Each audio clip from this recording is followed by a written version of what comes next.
Hi, I'm Jessica Morrison, and 4 days ago my father called my new boss to inform her that I'm a dangerous convicted felon who shouldn't be trusted with sensitive financial data. What he didn't know was that my boss, the Honorable Rachel Sterling, is the federal judge who personally exonerated me and dismissed all charges 12 years ago when I was wrongfully accused of embezzling funds from our local community center. I'd love to know which corner of the globe you're watching from, and if this story speaks to you, make sure to subscribe. Tomorrow's video is one you absolutely can't miss. Growing up in Riverside, a middle-class suburb outside Phoenix, I was always the kid who saw patterns where others saw chaos. While my older brother Tyler was captain of the varsity football team, and my sister Emma was student body president, I spent my afternoons in my bedroom, analyzing stock market trends, and teaching myself financial modeling software that most college students had never heard of. My parents, Frank and Carol Morrison, had built their lives around predictable routines and conservative choices. Frank had worked as a postal supervisor for 28 years, taking pride in his punctuality and his ability to manage delivery routes with military precision. He understood hard work, overtime pay, and government benefits, but he'd never grasped why his youngest daughter preferred studying quarterly earnings reports to shopping at the mall or going to parties with girlfriends. Carol taught second grade at Riverside Elementary, where she'd spent 15 years helping children learn basic math and reading skills. She worried constantly that my obsession with financial markets was preventing me from developing the kind of social relationships that teenage girls typically formed. Her gentle suggestions that I join the cheerleading squad or try out for student council were always delivered with the kind of maternal concern that made it clear she thought my solitary hours with spreadsheets were unnatural for a young woman. The Morrison family dynamic had always been straightforward until I came along. Tyler's athletic achievements filled trophy cases and generated scholarship offers that made perfect sense to our parents. Emma's leadership roles and academic honors followed a traditional path toward college success that aligned with everything Frank and Carol understood about achievement and recognition. My fascination with financial analysis and investment strategies created a constant undercurrent of worry in our household. Family dinners often included careful questions about whether I was making female friends, whether I was interested in dating, and whether I had considered more traditional career paths that would be more suitable for women and provide better work-life balance for future family responsibilities. Frank's concerns about my interests were rooted in his postal service experience, where success came from following established procedures and avoiding anything that might be misunderstood or create problems with supervisors. His worldview had been shaped by steady paychecks, reliable benefits, and the security that came from working within a system where expectations were clear and advancement was predictable. The financial markets that fascinated me represented everything Frank distrusted about modern economic systems, particularly for women who he believed needed more stability and security than men. The volatility, the complexity, and the potential for both enormous gains and devastating losses seemed fundamentally incompatible with the kind of stable, family-friendly career he envisioned for his daughter. Carol's elementary education background had taught her to recognize when children were struggling socially or emotionally, and my preference for solitary financial research triggered all of her professional instincts about students who might need additional support or intervention.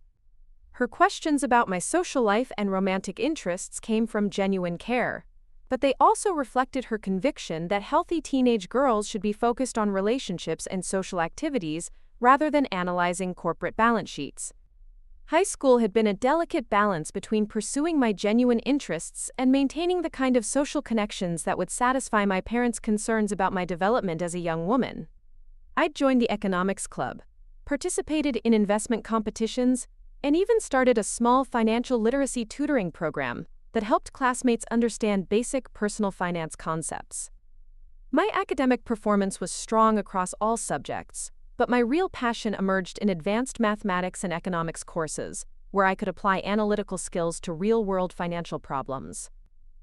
Teachers began to recognize that my interest in financial markets wasn't just a teenage phase that I'd outgrow when I became interested in boys, but a genuine aptitude that could translate into meaningful career opportunities.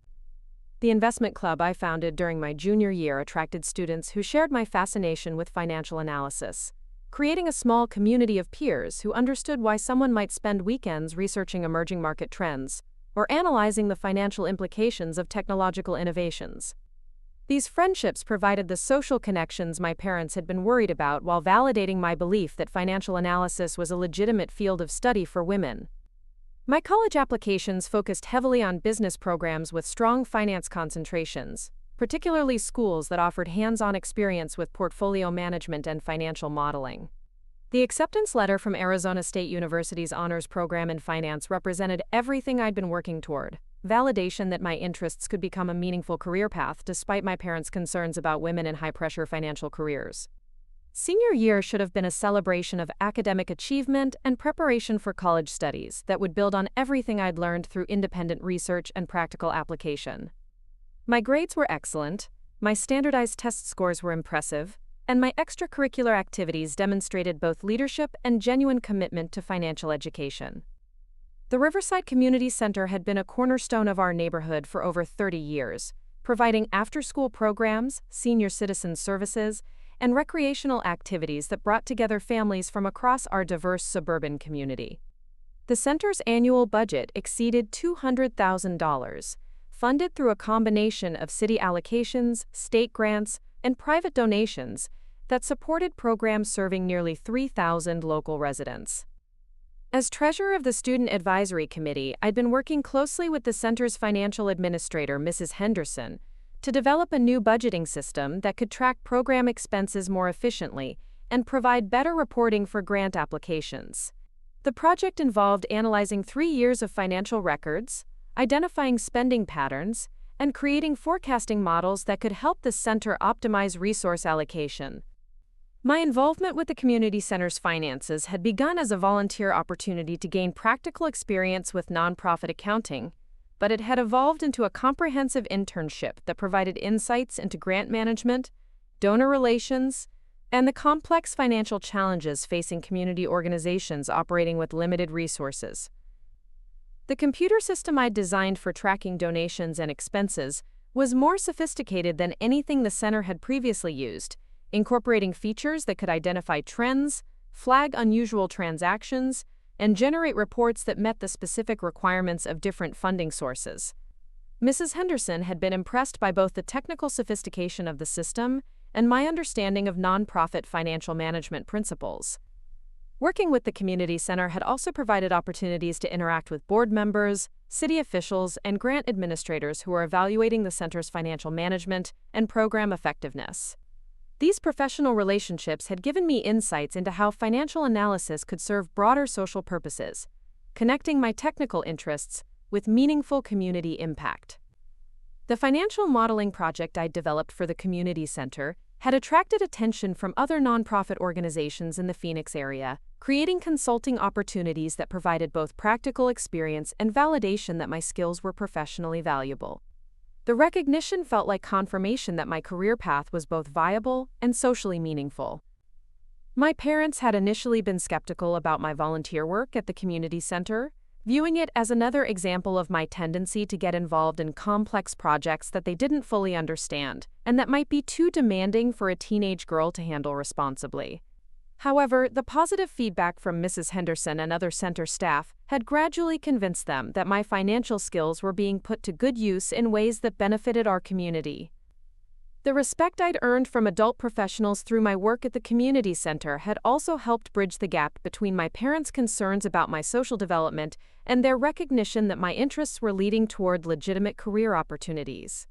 The letters of recommendation I'd received from community leaders provided external validation of my character and capabilities.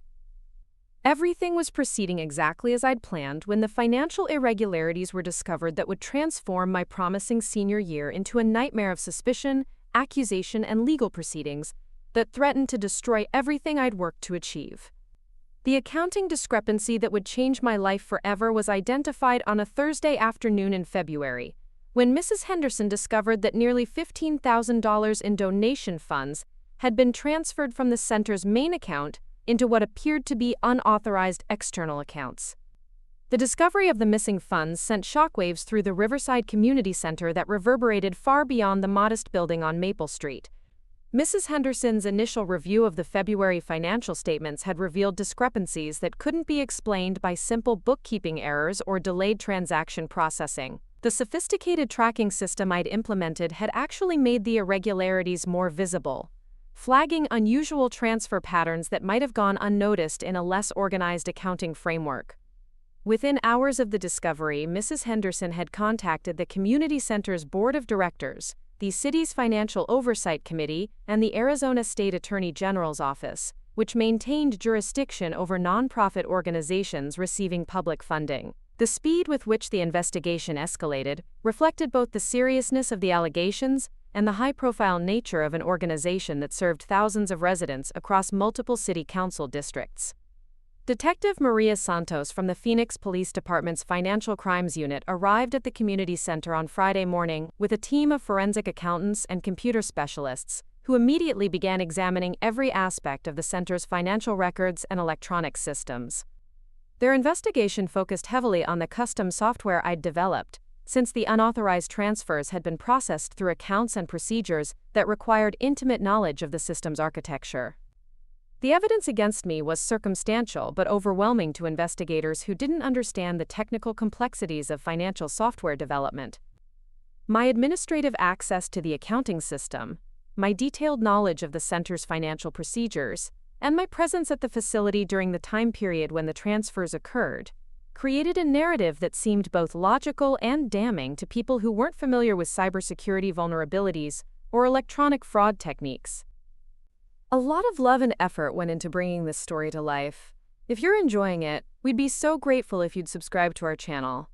Now, back to where we left off.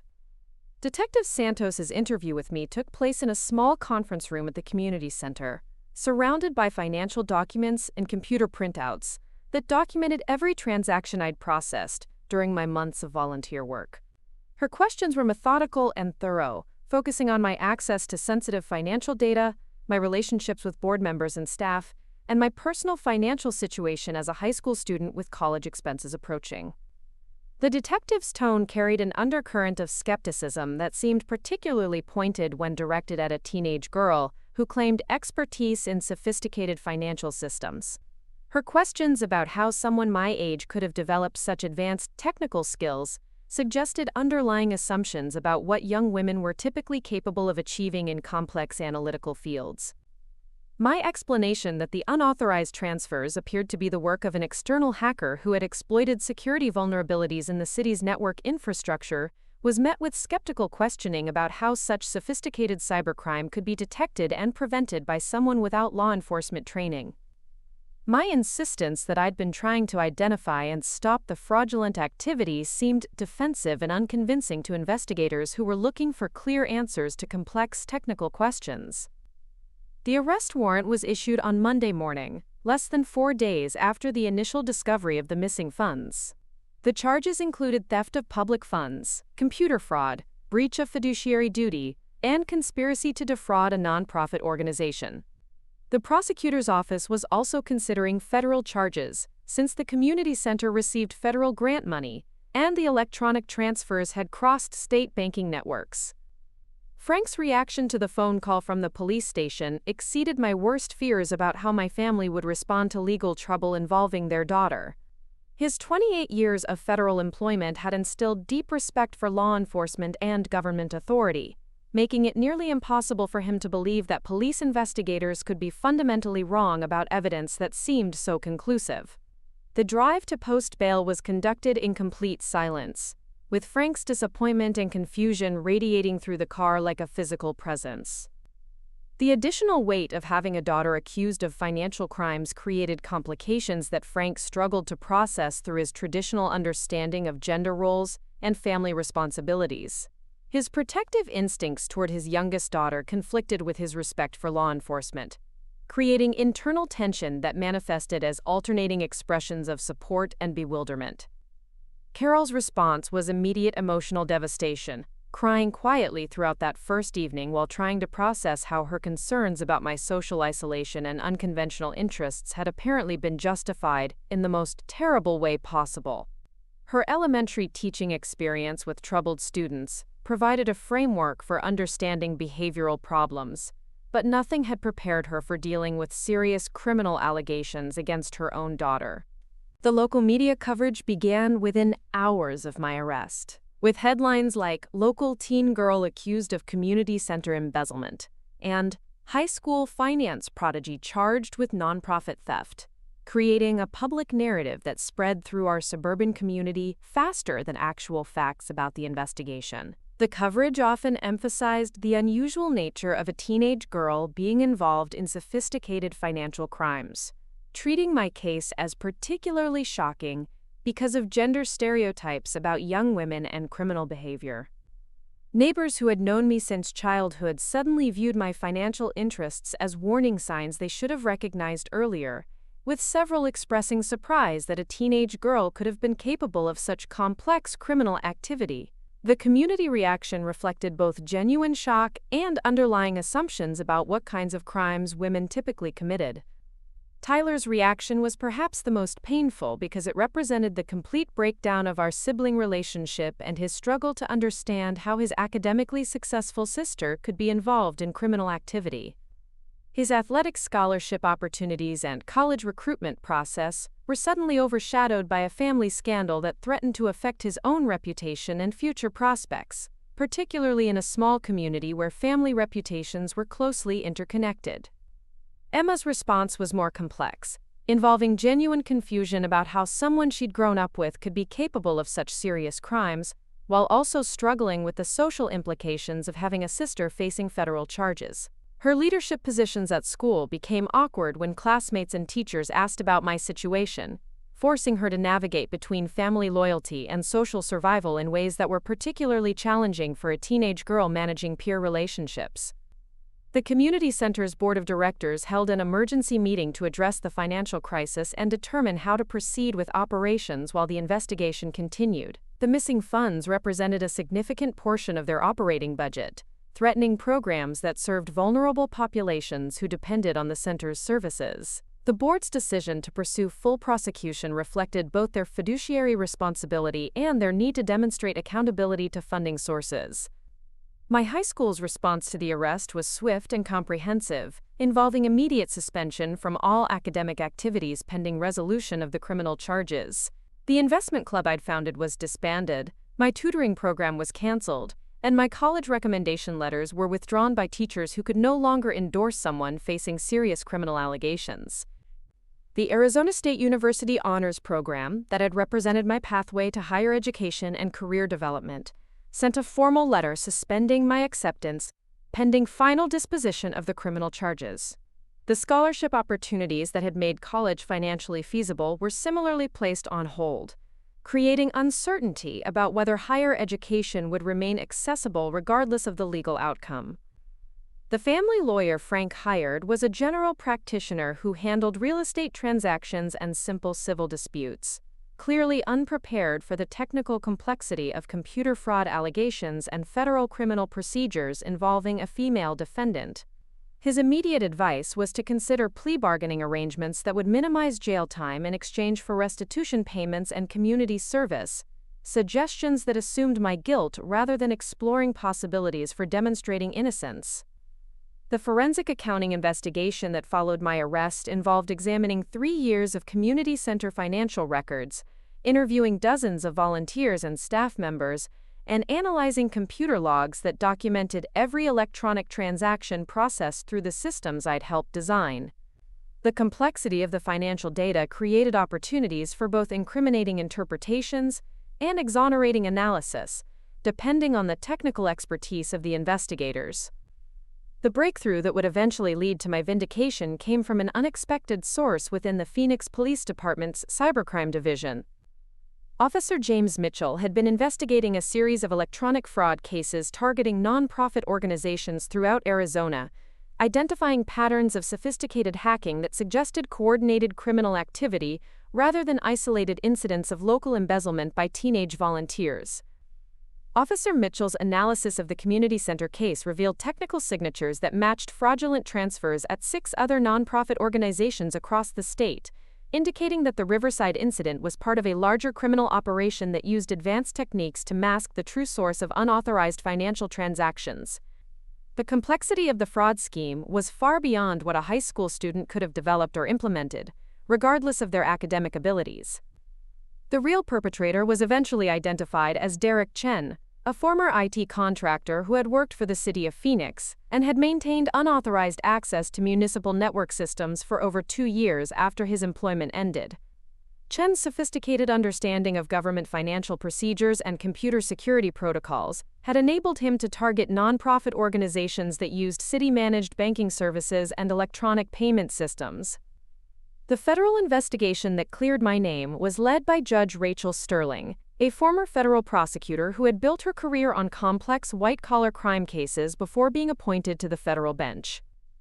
Judge Sterling's review of the evidence was thorough and methodical, ultimately concluding that not only were all charges against me completely unfounded, but that my financial analysis had actually provided crucial evidence for identifying the real criminal.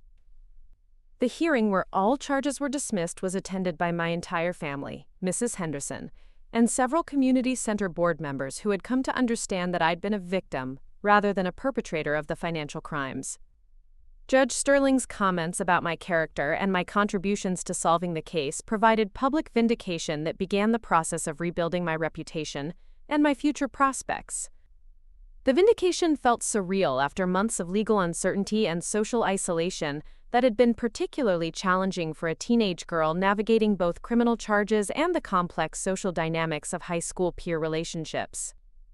Judge Sterling's formal dismissal of all charges included specific recognition that my financial analysis had been instrumental in identifying the real criminal network, transforming me from suspected perpetrator to inadvertent hero in a case that would eventually result in federal prosecution of Derek Chen and his associates across multiple states. The immediate aftermath of my exoneration was complicated by the reality that legal vindication didn't automatically restore the relationships and opportunities that had been damaged during the investigation. Arizona State University reinstated my acceptance and scholarship, but the academic year I'd missed meant starting college a full semester behind my original timeline, entering as a spring admit rather than joining the traditional fall freshman class.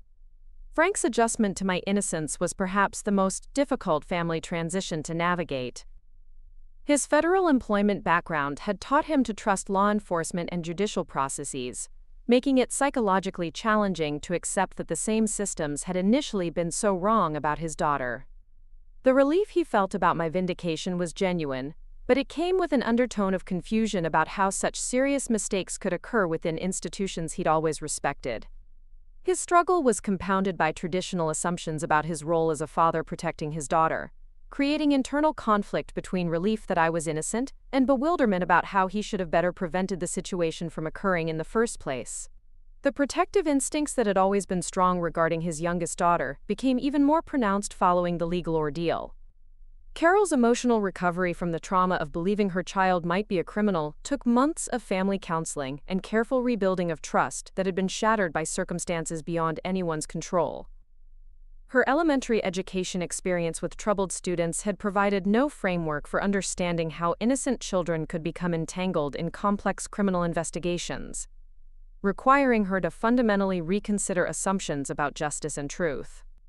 The additional complexity of having a daughter involved in financial crimes challenged Carol's traditional expectations about the kinds of troubles teenage girls typically encountered, forcing her to confront both her own gender stereotypes and her concerns about whether my unconventional interests had somehow contributed to the legal problems. Tyler's return to normal sibling relationships was gradual and somewhat forced, as his protective distancing during the legal proceedings had created emotional barriers that couldn't be eliminated simply by judicial decree. His athletic achievements and college recruitment had continued successfully during my legal troubles, but the family stress had affected his performance and relationships in ways that persisted beyond my official vindication. Emma's experience navigating high school social dynamics while her sister faced federal charges had taught her lessons about loyalty, courage, and social pressure that would influence her character development for years to come.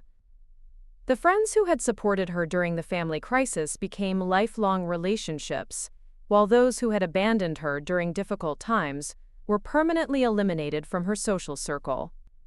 College at Arizona State represented both escape from lingering community suspicion and validation of academic abilities that had been questioned during the criminal investigation.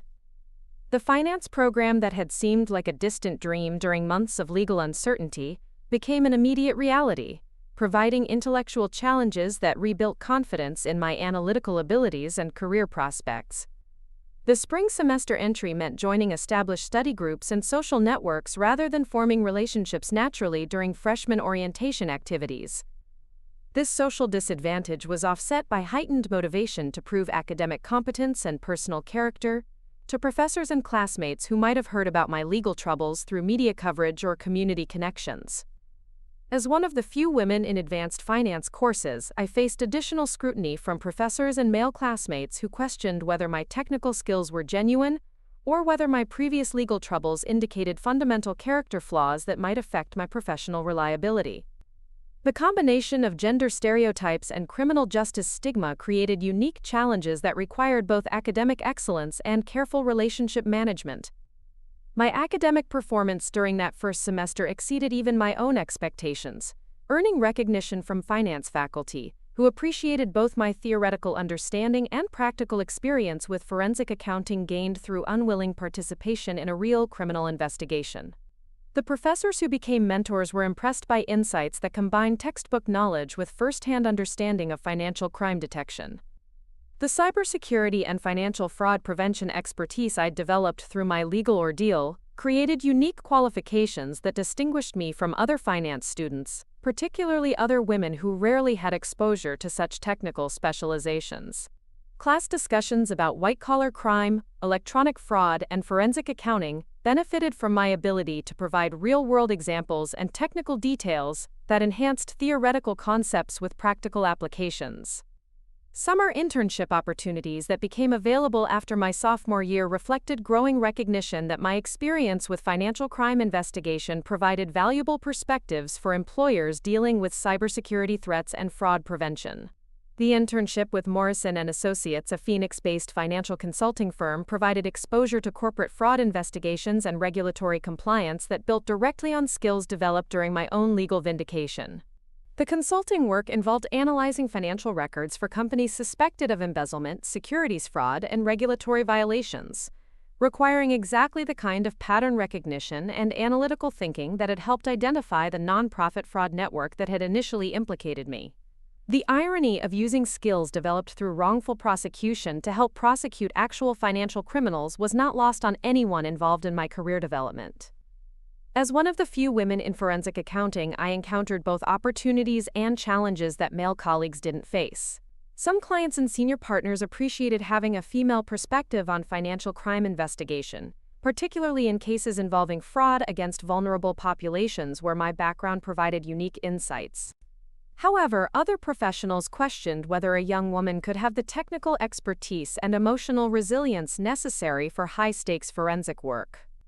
Graduate school applications during my senior year focused on forensic accounting programs that could formalize the expertise I'd gained through practical experience with financial crime investigation.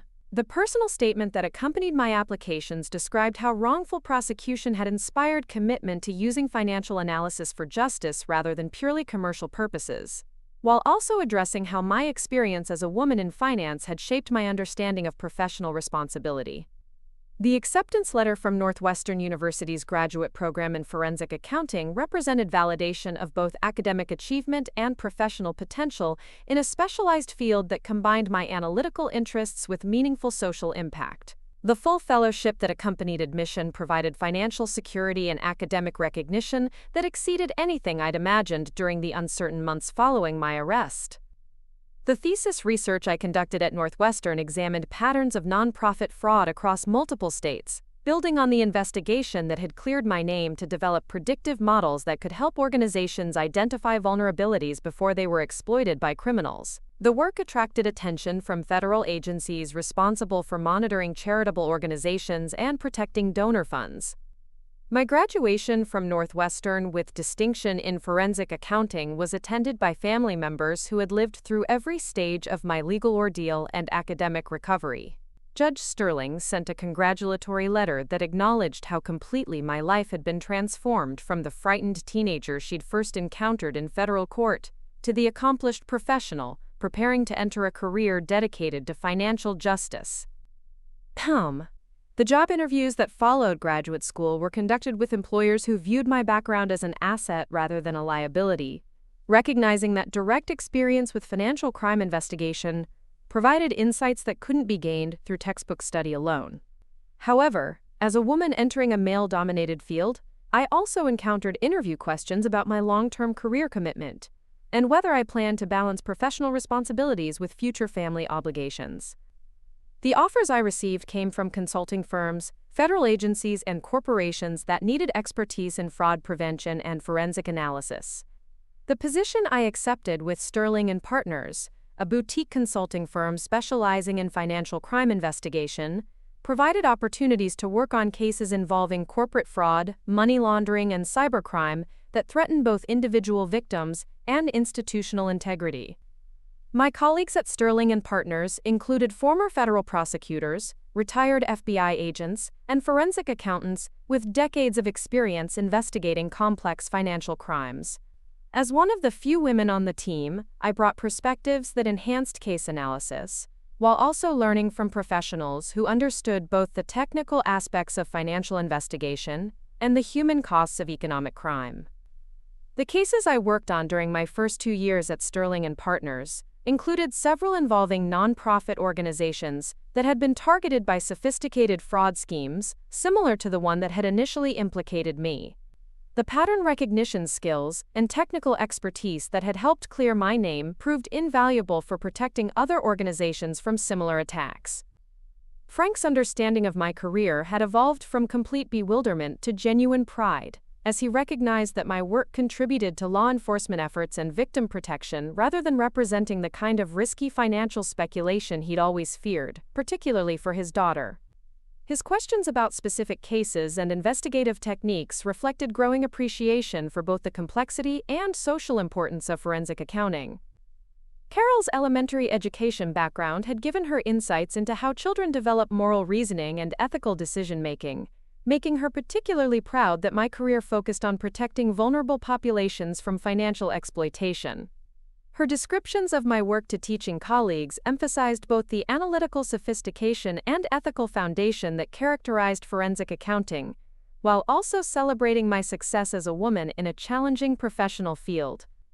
The recognition I received from professional organizations and law enforcement agencies confirmed that my expertise was creating value beyond personal career advancement, contributing to systemic improvements in fraud detection and prevention that could protect countless potential victims from experiencing financial crimes. 5 years after Judge Sterling had dismissed all charges against me, I was invited to speak at a national conference on nonprofit fraud prevention, sharing insights gained through personal experience with wrongful prosecution and professional expertise in financial crime investigation. The presentation connected my individual story to broader issues of justice, technology, and institutional protection that resonated with audience members working to safeguard charitable organizations. The opportunity that would define the next phase of my career arrived through an unexpected phone call from David Chen, managing partner at Integrity Financial Solutions, one of the most prestigious forensic accounting firms on the West Coast. Their Los Angeles headquarters had been tracking my work on nonprofit fraud cases through professional publications and conference presentations, recognizing expertise that could enhance their capabilities in an increasingly complex field. Integrity Financial Solutions specialized in high-stakes corporate investigations involving Fortune 500 companies, federal agencies, and international regulatory bodies. Their client list included major banks, investment firms, and government entities that required the highest levels of technical sophistication and professional discretion when dealing with financial crime allegations that could affect stock prices, regulatory compliance, and executive careers.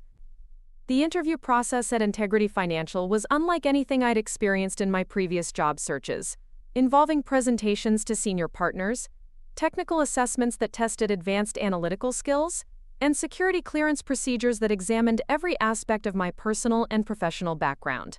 The thoroughness of their vetting process reflected both the sensitivity of their work and their commitment to maintaining client confidence in their investigative capabilities.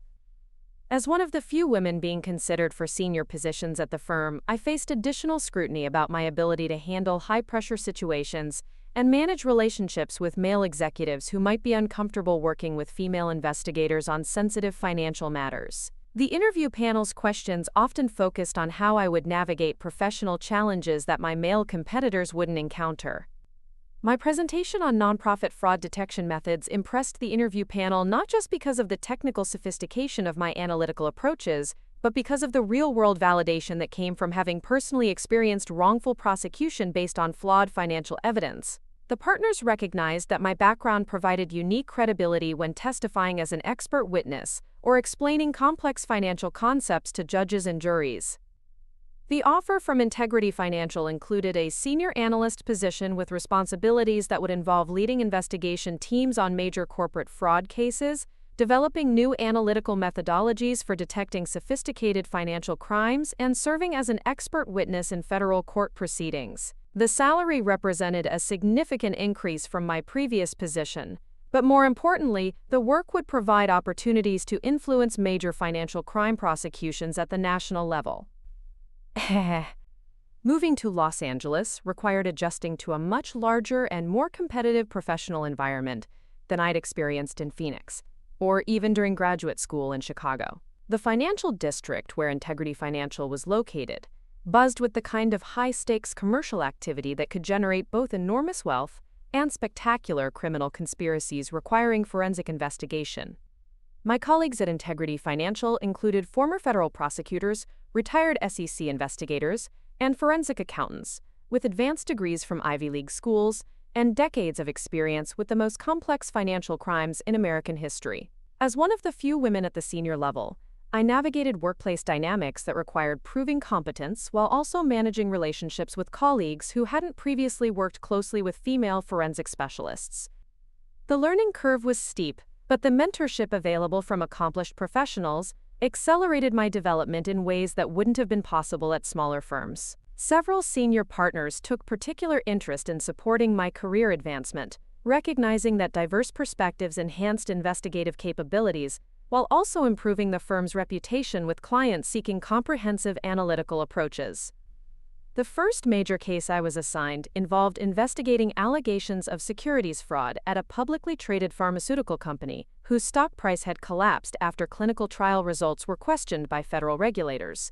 The investigation required analyzing millions of dollars in research and development expenses, executive compensation packages, and investor communications that might have constituted misleading statements about drug efficacy.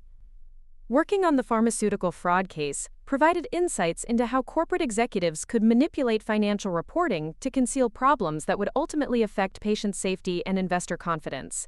The technical complexity of the case required mastering specialized accounting principles while also understanding scientific research methodologies and regulatory approval processes that influenced financial outcomes. The expert witness testimony I provided during the federal trial of the pharmaceutical executives was my first experience presenting forensic accounting analysis to a jury in a high-profile criminal case. As a young woman testifying against powerful male executives, I faced skeptical questioning from defense attorneys who attempted to undermine my credibility by suggesting that someone my age and gender couldn't have the expertise necessary for such complex analysis. The skills I developed explaining complex financial concepts to non-technical audiences proved crucial for helping jurors understand how sophisticated accounting manipulations had hidden critical information from investors and regulators. My performance as an expert witness attracted attention from other law firms and federal agencies that were dealing with similar cases involving complex financial fraud in highly regulated industries.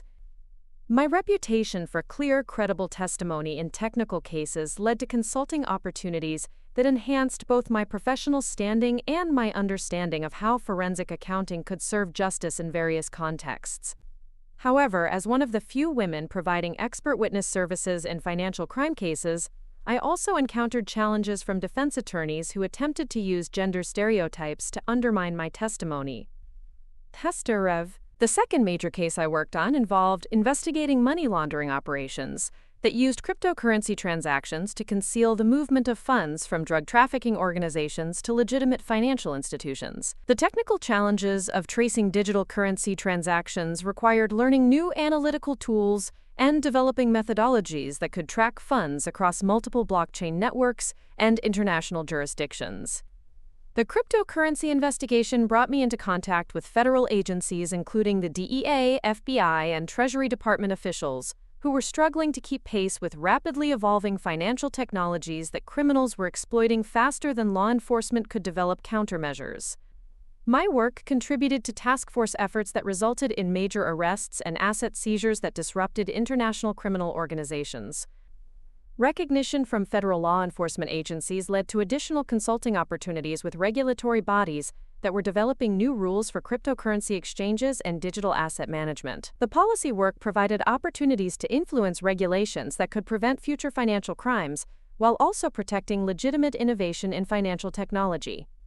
The professional success I was experiencing in Los Angeles was accompanied by personal growth that included developing relationships with colleagues who shared both my analytical interests and my commitment to using financial expertise for social good rather than purely commercial purposes. The social circle that formed around work colleagues provided intellectual stimulation and career networking that enhanced both professional development and personal satisfaction.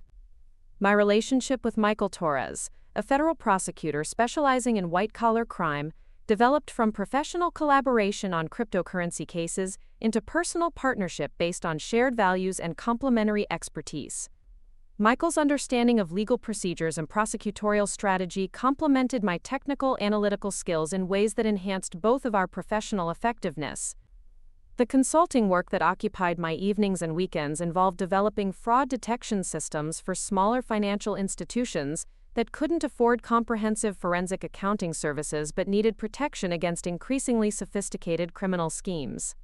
This pro bono work provided opportunities to give back to communities, while also staying current with emerging fraud trends that might affect larger corporate clients.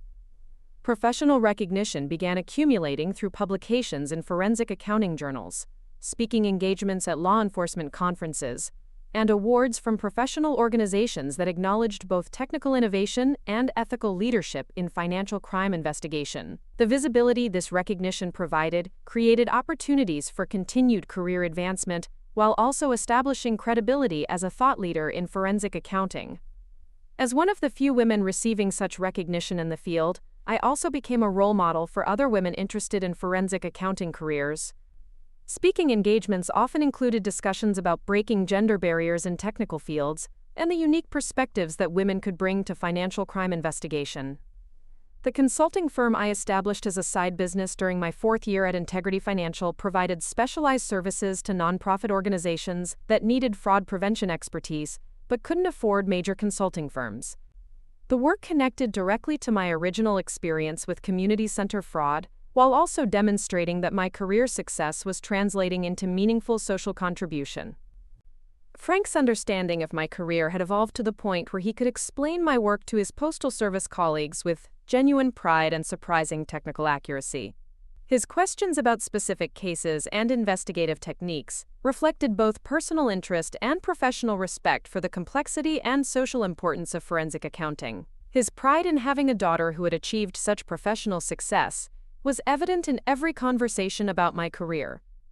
Carol's descriptions of my work to her elementary school colleagues emphasized both the analytical sophistication and the ethical foundation that characterized my career choices. Her confidence in my professional trajectory was complete, representing a fundamental transformation from her earlier concerns about my social development and career prospects as a young woman in a male-dominated field. The family dynamics that had been so strained during my legal troubles had transformed into relationships characterized by mutual respect and genuine pride in each other's achievements. The distance that had once felt like rejection now felt like healthy independence that enhanced rather than threatened our connections.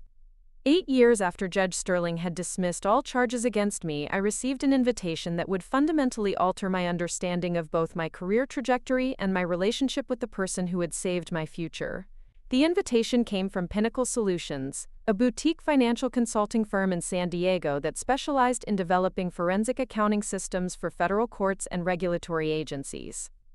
The opportunity that would define the next phase of my career arrived through an unexpected phone call from David Chen, managing partner at Integrity Financial Solutions, one of the most prestigious forensic accounting firms on the West Coast. Their Los Angeles headquarters had been tracking my work on nonprofit fraud cases through professional publications and conference presentations, recognizing expertise that could enhance their capabilities in an increasingly complex field. Heyo! Integrity Financial Solutions specialized in high-stakes corporate investigations involving Fortune 500 companies, federal agencies, and international regulatory bodies.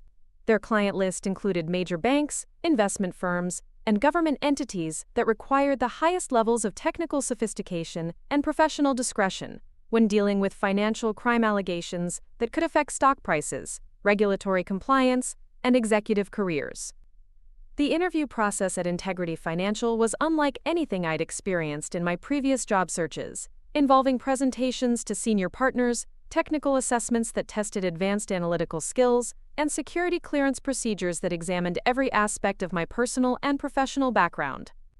The thoroughness of their vetting process reflected both the sensitivity of their work and their commitment to maintaining client confidence in their investigative capabilities.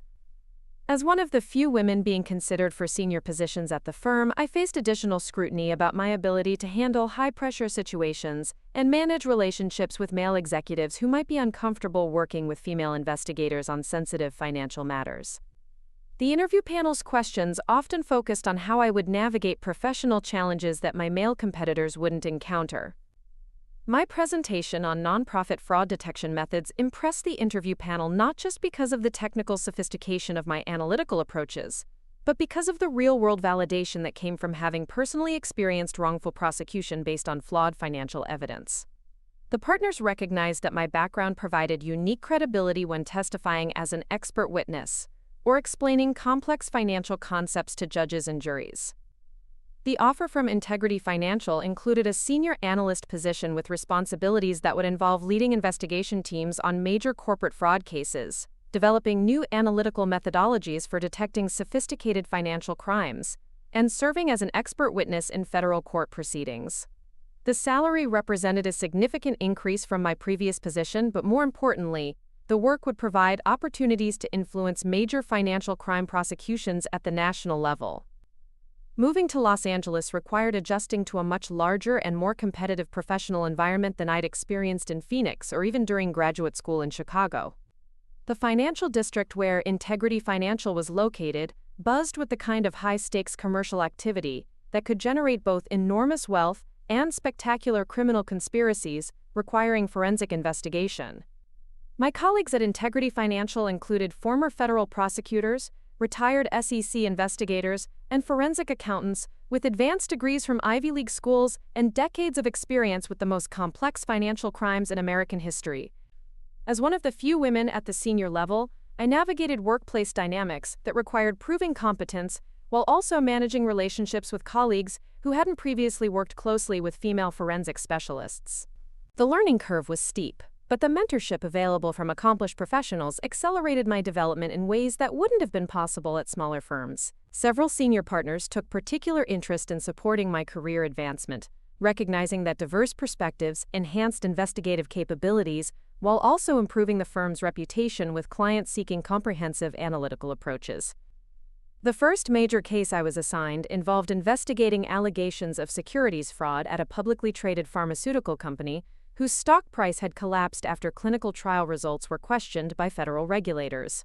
The investigation required analyzing millions of dollars in research and development expenses, executive compensation packages, and investor communications that might have constituted misleading statements about drug efficacy. Working on the pharmaceutical fraud case provided insights into how corporate executives could manipulate financial reporting to conceal problems that would ultimately affect patient safety and investor confidence. The technical complexity of the case required mastering specialized accounting principles while also understanding scientific research methodologies and regulatory approval processes that influenced financial outcomes. The expert witness testimony I provided during the federal trial of the pharmaceutical executives was my first experience presenting forensic accounting analysis to a jury in a high-profile criminal case. As a young woman testifying against powerful male executives, I faced skeptical questioning from defense attorneys who attempted to undermine my credibility by suggesting that someone my age and gender couldn't have the expertise necessary for such complex analysis. The skills I'd developed explaining complex financial concepts to non-technical audiences proved crucial for helping jurors understand how sophisticated accounting manipulations had hidden critical information from investors and regulators. My performance as an expert witness attracted attention from other law firms and federal agencies that were dealing with similar cases involving complex financial fraud in highly regulated industries. My reputation for clear, credible testimony in technical cases led to consulting opportunities that enhanced both my professional standing and my understanding of how forensic accounting could serve justice in various contexts. However, as one of the few women providing expert witness services in financial crime cases, I also encountered challenges from defense attorneys who attempted to use gender stereotypes to undermine my testimony. The second major case I worked on involved investigating money laundering operations that used cryptocurrency transactions to conceal the movement of funds from drug trafficking organizations to legitimate financial institutions. The technical challenges of tracing digital currency transactions required learning new analytical tools and developing methodologies that could track funds across multiple blockchain networks and international jurisdictions. The cryptocurrency investigation brought me into contact with federal agencies including the DEA, FBI, and Treasury Department officials who were struggling to keep pace with rapidly evolving financial technologies that criminals were exploiting faster than law enforcement could develop countermeasures. My work contributed to task force efforts that resulted in major arrests and asset seizures that disrupted international criminal organizations. Recognition from federal law enforcement agencies led to additional consulting opportunities with regulatory bodies that were developing new rules for cryptocurrency exchanges and digital asset management. The policy work provided opportunities to influence regulations that could prevent future financial crimes while also protecting legitimate innovation in financial technology. The professional success I was experiencing in Los Angeles was accompanied by personal growth that included developing relationships with colleagues who shared both my analytical interests and my commitment to using financial expertise for social good rather than purely commercial purposes. The social circle that formed around work colleagues provided intellectual stimulation and career networking that enhanced both professional development and personal satisfaction.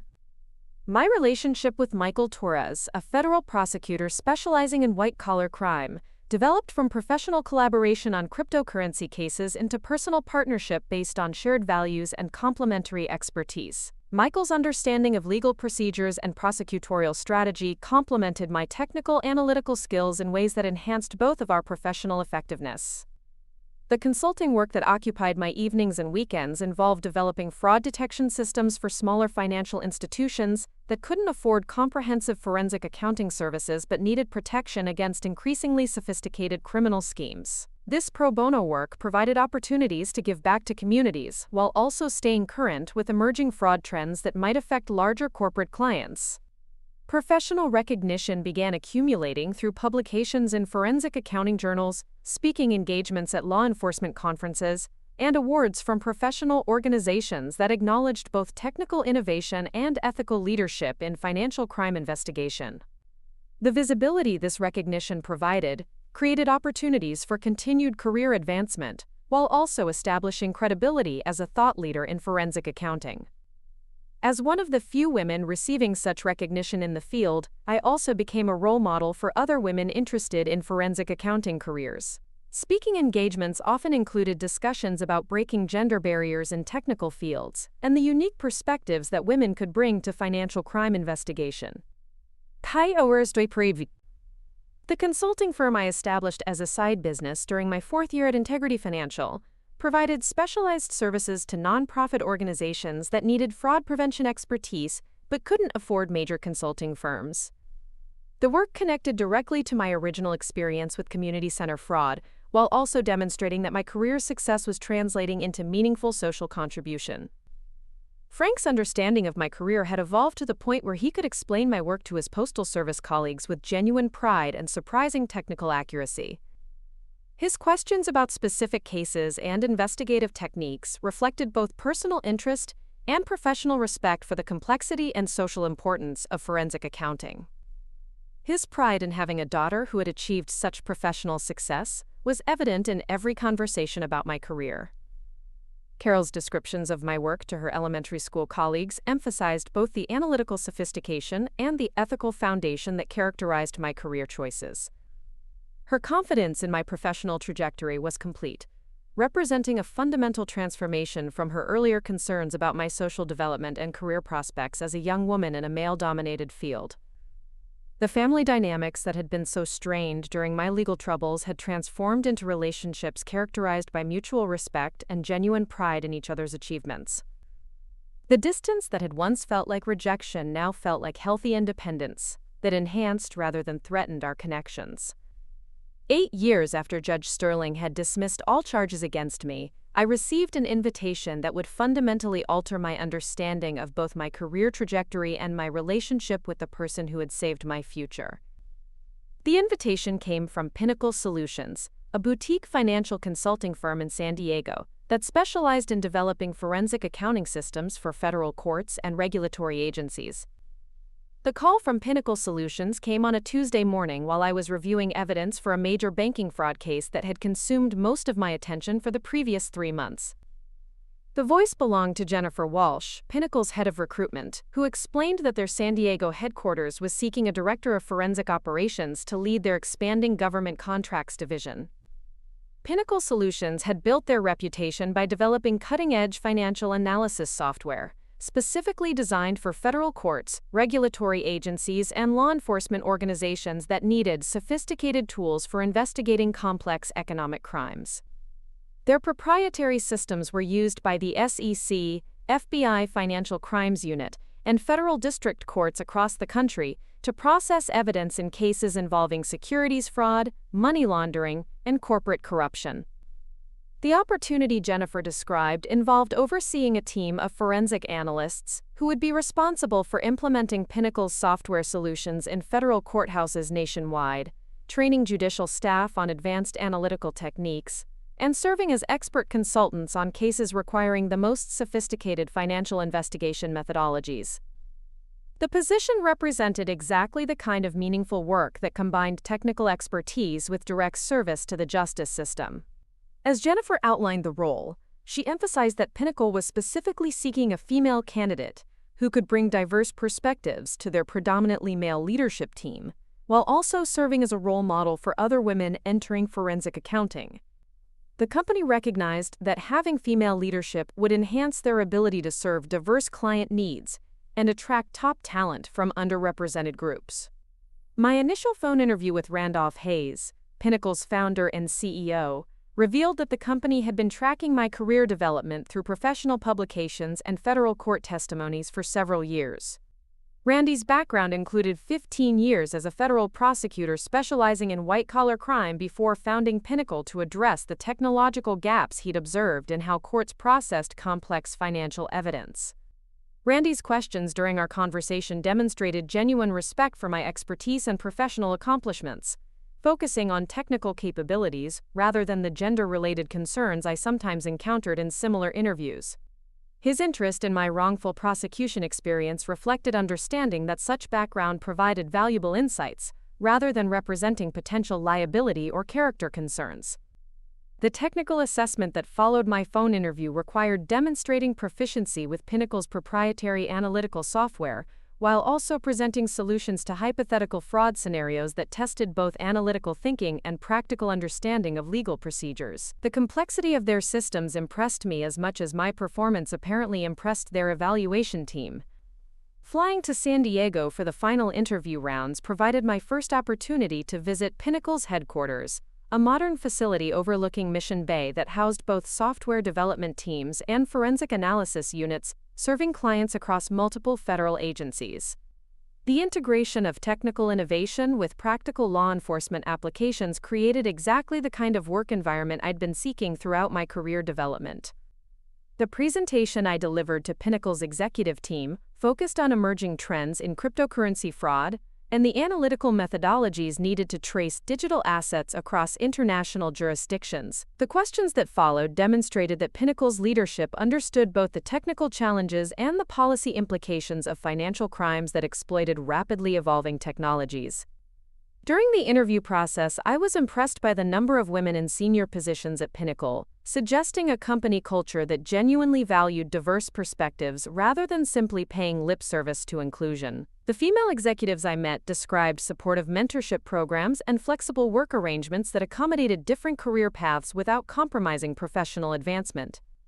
Randy's offer included not just the director position I'd interviewed for, but also equity participation in Pinnacle's expansion plans and opportunities to influence product development that could shape how federal courts approached forensic accounting for decades to come.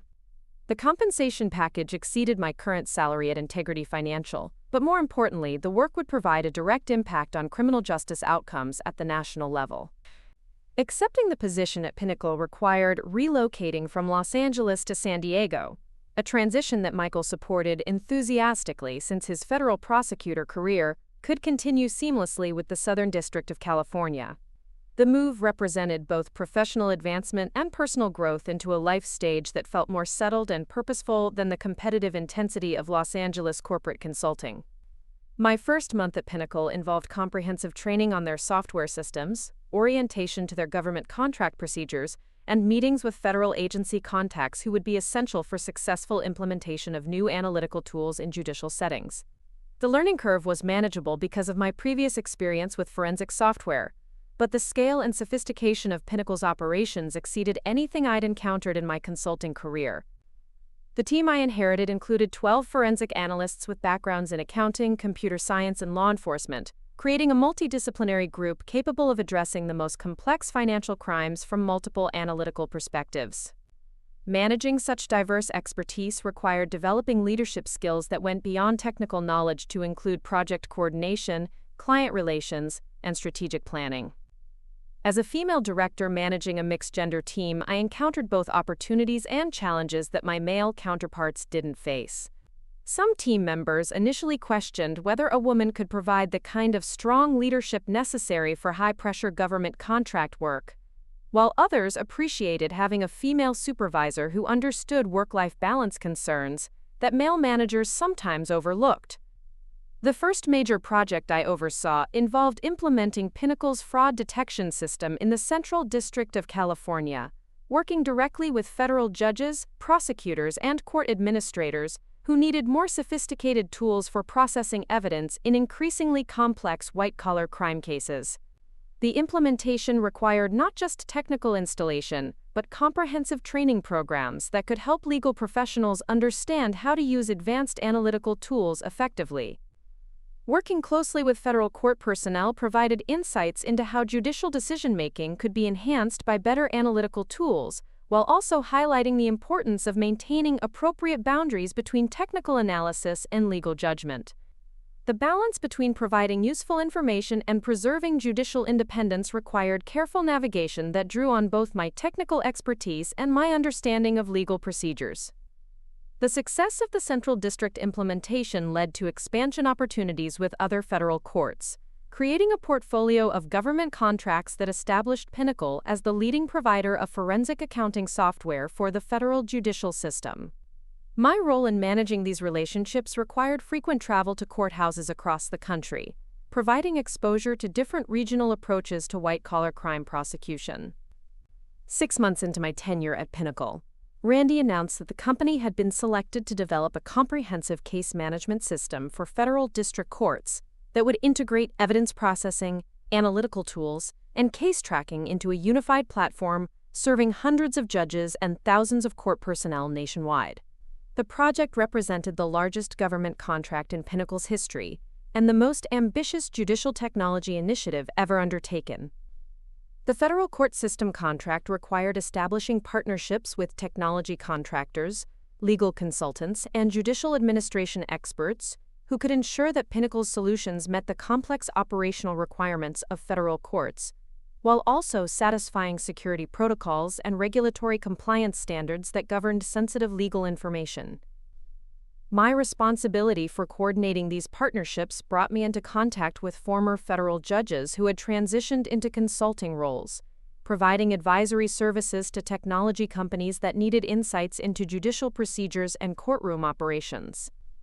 These consultants served as crucial bridges between the technical capabilities that Pinnacle could provide and the practical needs that federal courts experienced in their daily operations. The advisory board that Randy assembled for the federal court project included several distinguished former judges whose experience with complex criminal cases could guide product development and implementation strategies. The expertise and credibility that these judicial consultants provided was essential for building confidence among active federal judges who would ultimately determine whether Pinnacle's systems were adopted successfully. Randy's announcement of the advisory board appointments was scheduled for a company-wide meeting on a Friday afternoon in November, 9 months after I'd joined Pinnacle, and 12 years after my life had been transformed by wrongful prosecution for financial crimes I'd actually been trying to prevent. The conference room was filled with employees eager to learn about the distinguished legal professionals who would be guiding our most important project. The list of advisory board members included names I recognized from legal publications and court decisions, former federal judges whose careers had been distinguished by handling major white-collar crime cases and contributing to important legal precedents in financial fraud prosecution. The expertise and reputation of these advisors would be crucial for establishing credibility with potential clients and regulatory agencies. When Randy announced that Judge Rachel Sterling would be joining Pinnacle as Senior Judicial Advisor, responsible for overseeing implementation of our case management systems in federal courthouses nationwide, the name hit me like a physical blow that required several seconds to process fully. The federal judge who had dismissed all charges against me 12 years earlier had apparently transitioned from the bench into consulting work that would make her my colleague and potentially my direct supervisor. The coincidence seemed impossible, but Randy's description of Judge Sterling's qualifications and experience confirmed that this was indeed the same person who had saved my future when I was a frightened teenager facing federal charges for crimes I hadn't committed. The woman who had recognized my innocence and validated my character was about to become my professional mentor in work that directly served the justice system she had devoted her career to improving.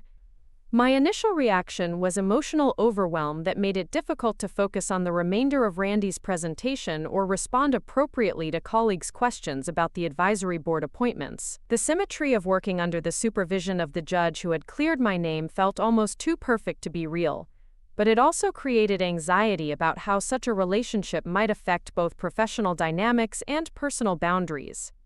The meeting concluded with Randy's announcement that Judge Sterling would be visiting Pinnacle's headquarters the following week to begin her orientation and meet with key personnel who would be supporting the federal court implementation project. The knowledge that I would be face-to-face with Judge Sterling within days created a mixture of anticipation and nervousness that made concentration on other work nearly impossible. The weekend before Judge Sterling's visit passed in a blur of nervous anticipation and careful preparation for what would either be an awkward professional encounter or a meaningful reunion with the person who had fundamentally altered the trajectory of my life. I found myself rehearsing different approaches to acknowledging our shared history, while maintaining appropriate professional boundaries in a corporate environment where personal relationships could complicate business objectives. Michael's perspective on the situation was both practical and supportive, recognizing that working with Judge Sterling could provide extraordinary mentorship opportunities, while also acknowledging the emotional complexity of reporting to someone who had witnessed me at the most vulnerable moment of my life. His experience as a federal prosecutor had given him insights into how former judges navigated consulting relationships and the professional protocols that typically govern such transitions. As one of the few women in senior leadership at Pinnacle, I felt additional pressure to handle the situation with perfect professionalism, knowing that any perceived emotional instability or personal complications could be used to question my fitness for executive responsibilities. The challenge of managing both personal history and professional advancement required careful strategic thinking about how to maintain credibility while acknowledging meaningful connections. Monday morning arrived with the kind of crisp San Diego weather that normally made me grateful for our relocation from Los Angeles, but my attention was focused entirely on the 10 a.m. meeting where Randy would be introducing Judge Sterling to the senior staff responsible for the federal court implementation project. The presentation materials I'd prepared included detailed technical specifications and implementation timelines, but my primary concern was managing the personal dynamics of our reunion. Judge Sterling's arrival at Pinnacle's headquarters was announced by Jennifer Walsh's email to all senior staff, providing a 15-minute warning that allowed me to position myself strategically in the conference room where introductions would take place. The intervening minutes felt like hours as I tried to predict how she might react to discovering that the teenager she'd helped 12 years earlier had become a senior member of her new consulting team.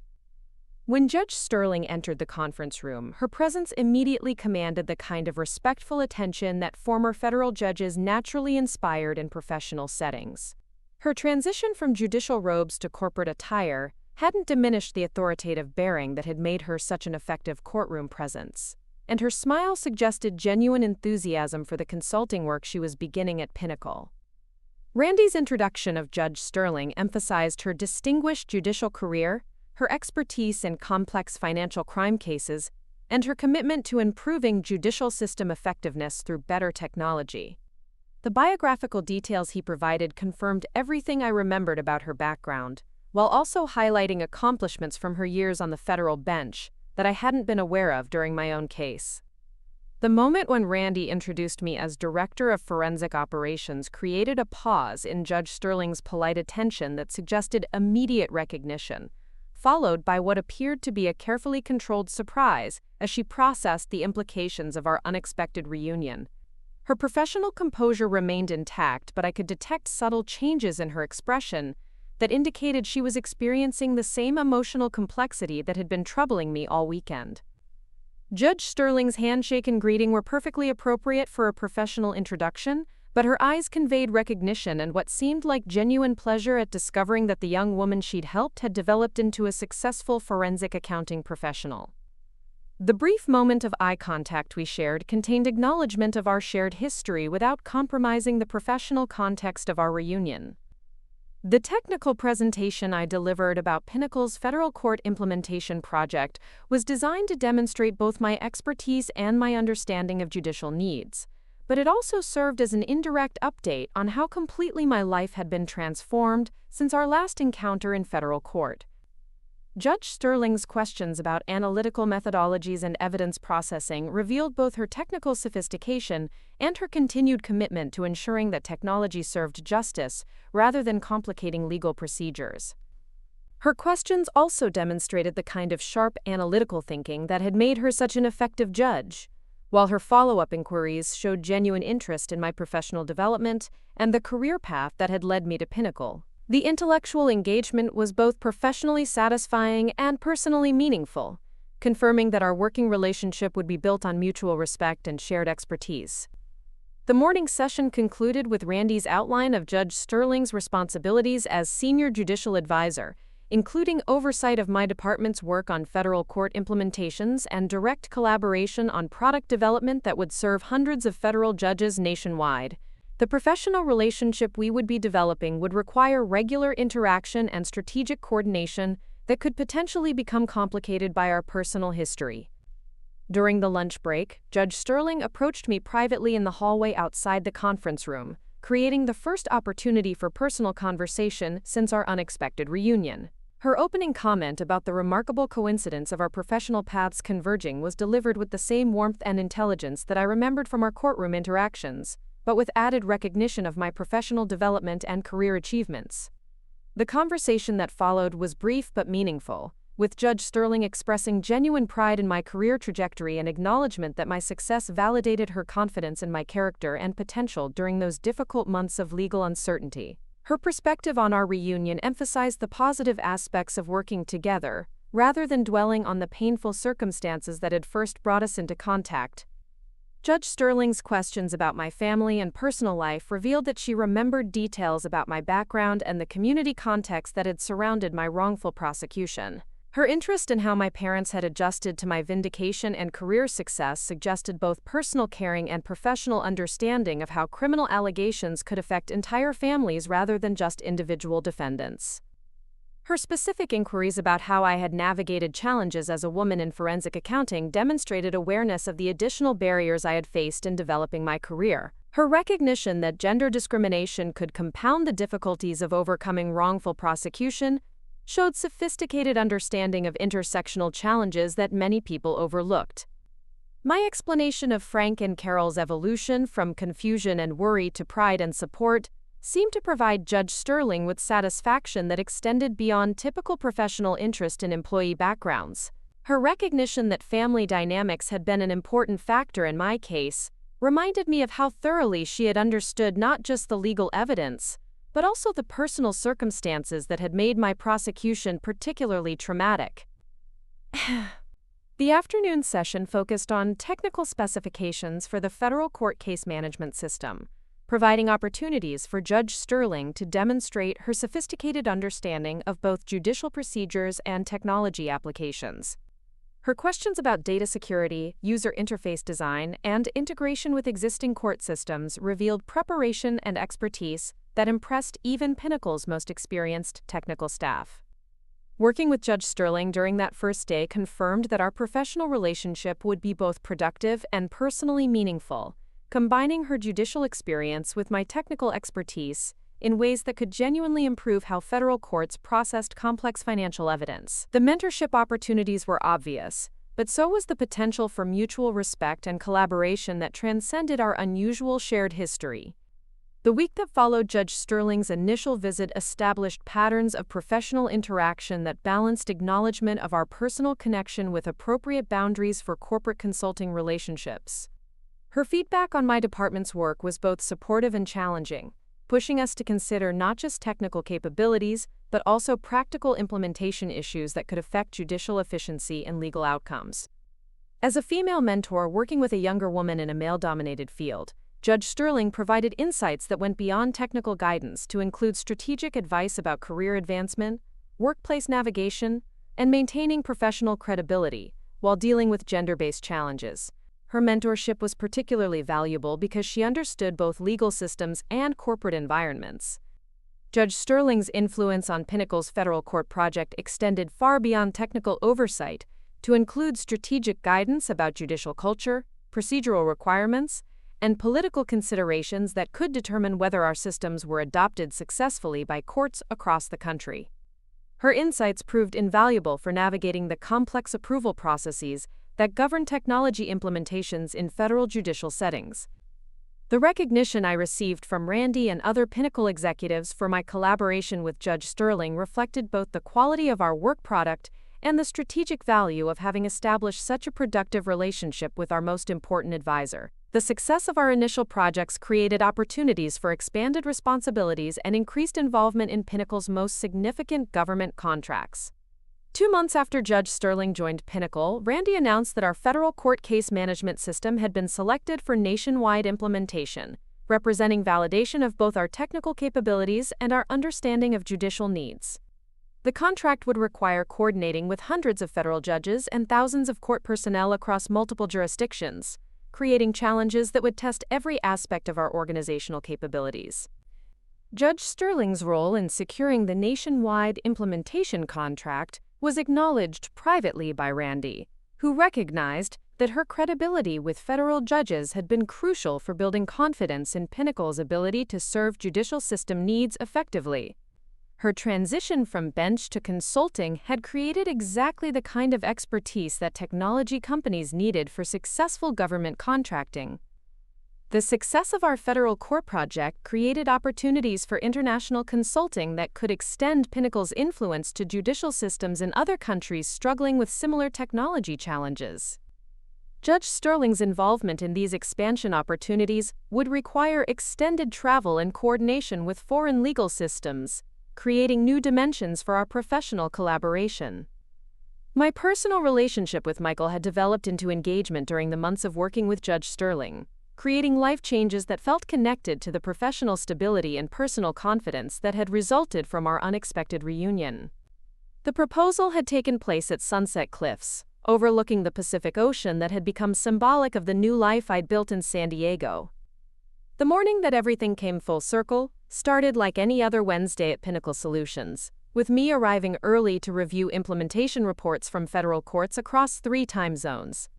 The nationwide rollout of our case management system had been proceeding ahead of schedule, with positive feedback from judicial staff who were discovering how sophisticated analytical tools could streamline evidence processing and case tracking in ways that improved both efficiency and accuracy.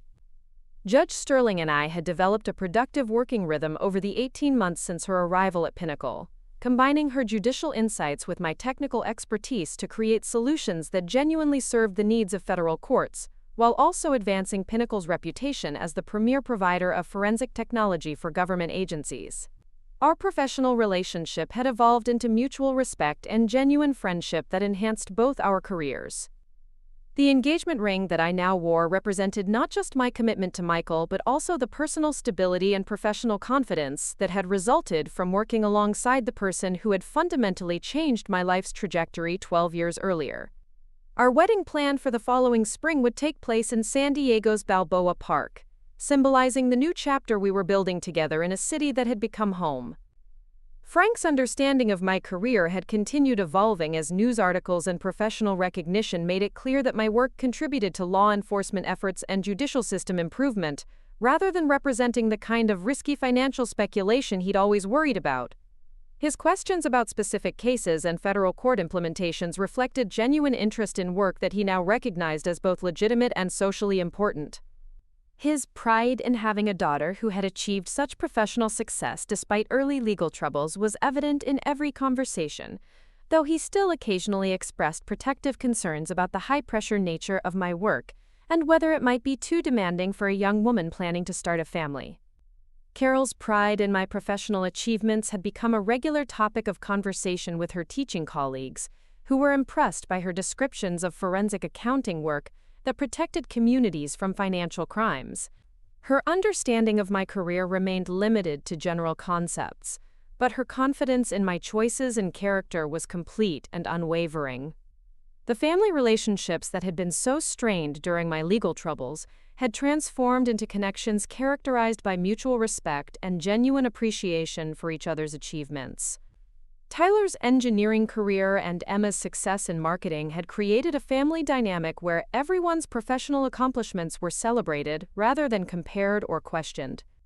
The phone call that would create the most ironic situation of my entire life came while I was reviewing security protocols for a new federal court implementation in Denver. Judge Sterling's assistant knocked on my office door to inform me that my father was on the line, requesting to speak with me about an urgent family matter that required immediate attention. Frank's voice carried the kind of worried tension that I hadn't heard since my legal troubles 12 years earlier, immediately creating anxiety about what family emergency might require contacting me at work during business hours. His explanation that he needed to discuss concerns about my employment situation and professional background seemed completely disconnected from any current reality I could understand. The conversation that followed revealed that Frank had been reading newspaper articles about corporate executives being terminated after hidden criminal backgrounds were discovered, triggering renewed anxiety about my teenage arrest and whether I'd been completely honest with my current employer about my legal history.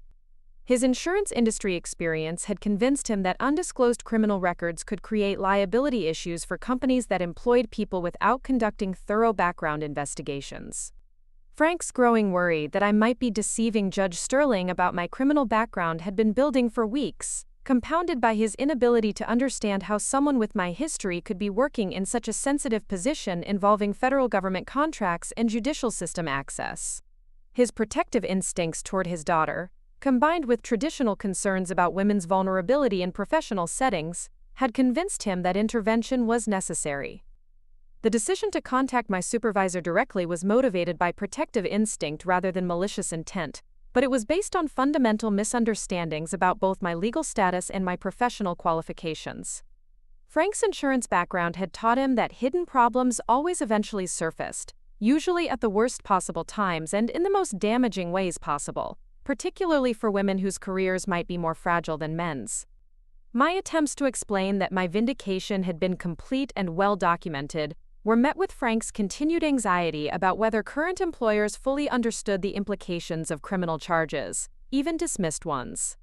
His concern was compounded by worries about whether a female employee might be more vulnerable to discrimination or termination if legal complications arose. The phone call concluded with Frank's announcement that he intended to contact Judge Sterling directly to ensure that she was fully aware of my legal history and the potential liability issues that my employment might create for Pinnacle Solutions. My efforts to dissuade him from such contact were unsuccessful, as he viewed direct communication with my supervisor as the most responsible way to protect both me and my employer from future complications. Hanging up the phone after Frank's call created immediate anxiety about how Judge Sterling might react to contact from my father about criminal background concerns, especially given that our professional relationship had never directly addressed the personal circumstances that had first brought us together in federal court. The carefully maintained boundaries between our shared history and our current collaboration were about to be disrupted in the most awkward way possible.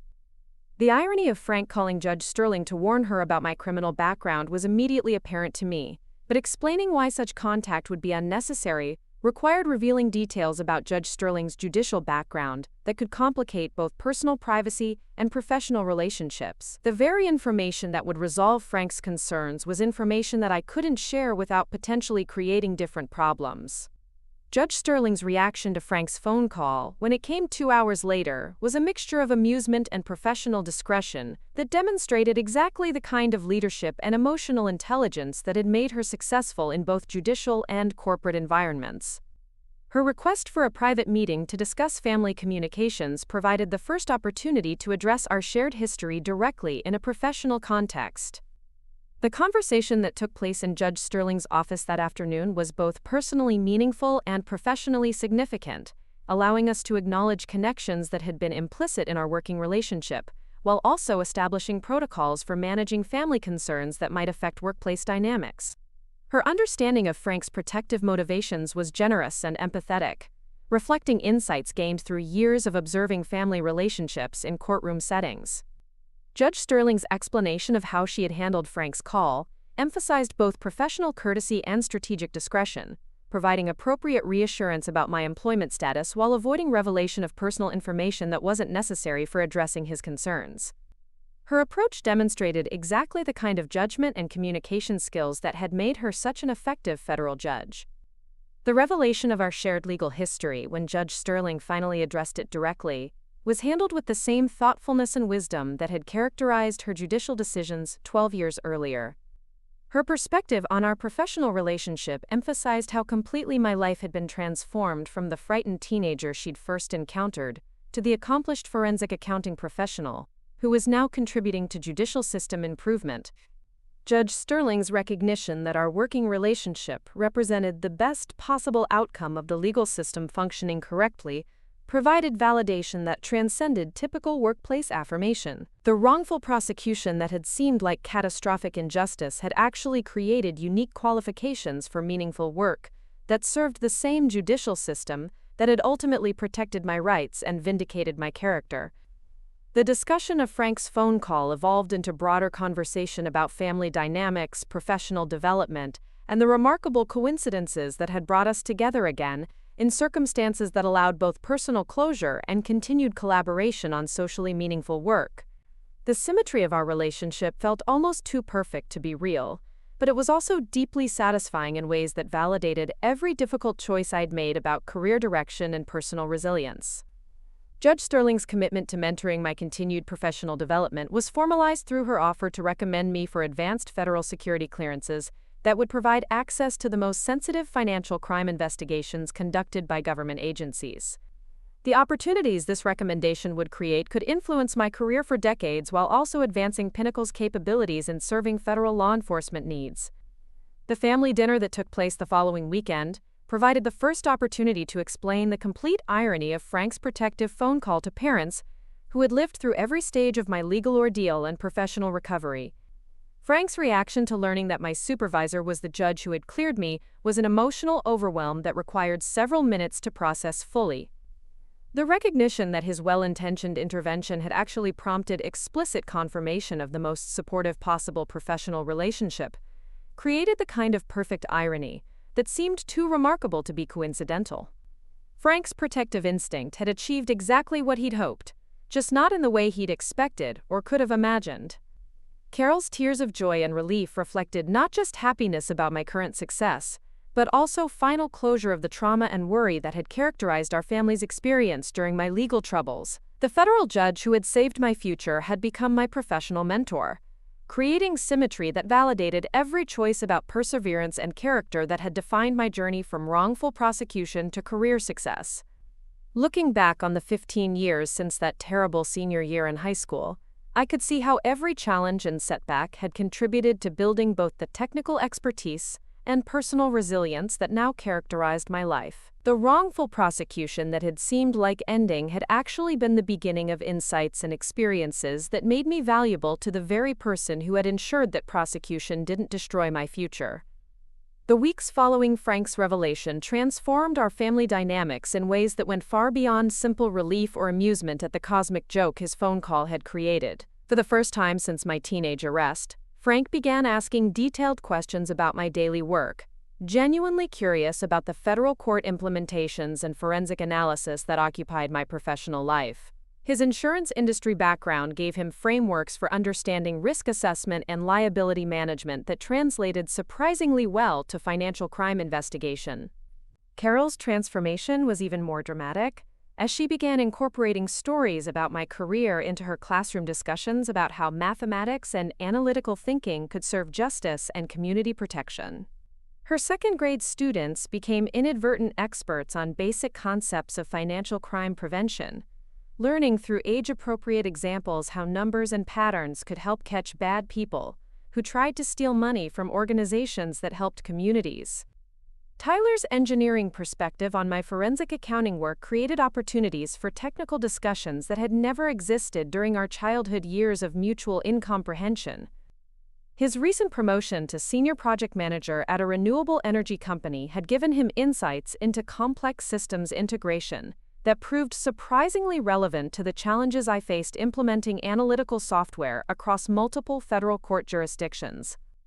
Emma's marketing expertise became invaluable as Pinnacle Solutions began receiving national media attention for the success of our federal court management system.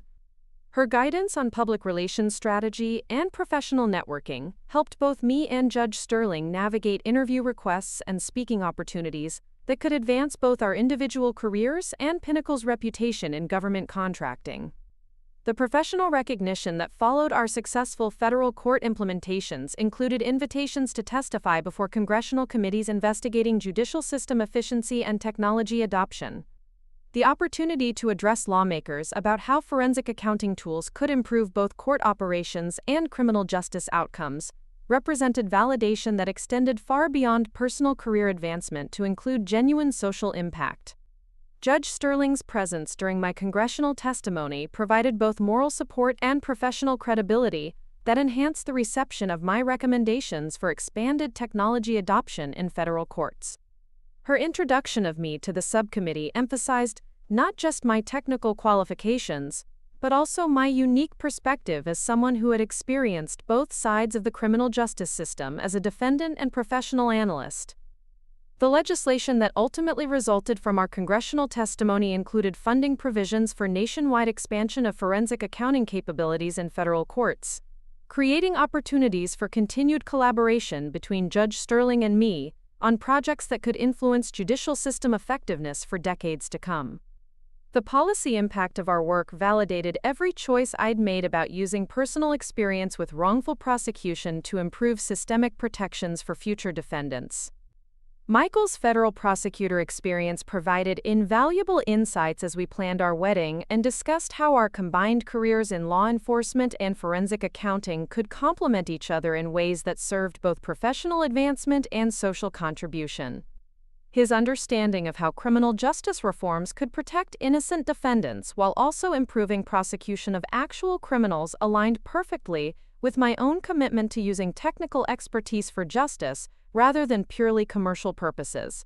The wedding ceremony that took place in Balboa Park the following spring was attended by colleagues from Pinnacle Solutions, federal judges who had worked with our court management systems, and law enforcement officials who had collaborated with me on major financial crime investigations. Judge Sterling's presence as an honored guest represented not just professional respect, but also personal recognition of how completely my life had been transformed since our first meeting in federal court.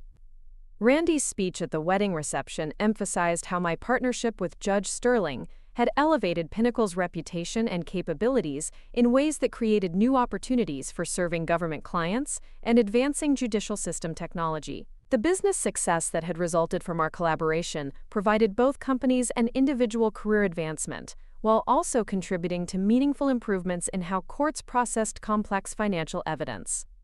The consulting firm that I established as a subsidiary of Pinnacle Solutions during our second year of collaboration focused specifically on providing forensic accounting services to nonprofit organizations and community groups that couldn't afford comprehensive fraud prevention systems, but needed protection against increasingly sophisticated criminal schemes. The work connected directly to my original experience with community center fraud, while also demonstrating how career success could translate into meaningful community service.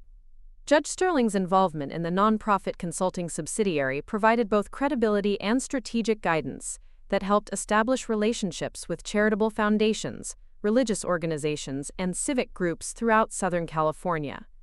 Her reputation among legal professionals and community leaders created opportunities for pro bono work that served populations vulnerable to financial exploitation.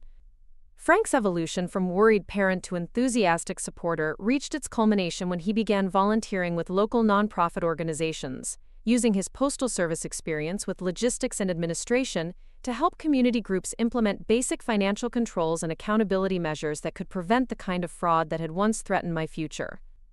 His volunteer work represented personal growth that connected his protective instincts to constructive community service. The story that had begun with wrongful prosecution and family misunderstanding had evolved into validation of character, vindication of choices, and confirmation that persistence in pursuing justice could transform personal setbacks into social contributions that served purposes far greater than individual advancement. The phone call that had seemed like a crisis had actually created the most perfect professional relationship imaginable, demonstrating that sometimes the most important connections in our lives find ways to reconnect exactly when we need them most. Looking for more? We've got 2 amazing stories ready for you right on screen. If this one touched you, these are absolutely worth your time. Click to watch them now. And hey, subscribe and hit that bell to never miss our latest uploads.